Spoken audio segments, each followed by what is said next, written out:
Today's wig comes from Myfirstwig. This is what the knots. This is the cap construction of the wig.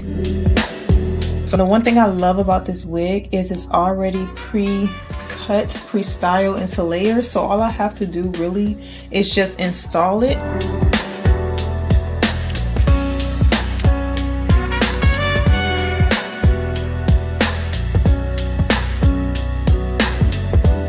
Next, you want to take your edge band and put it at the edge of that lace. Press the lace. Let's go ahead and straighten out.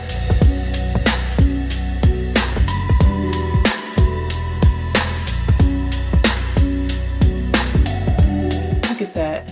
It's gorgeous. Take some of my hair mousse.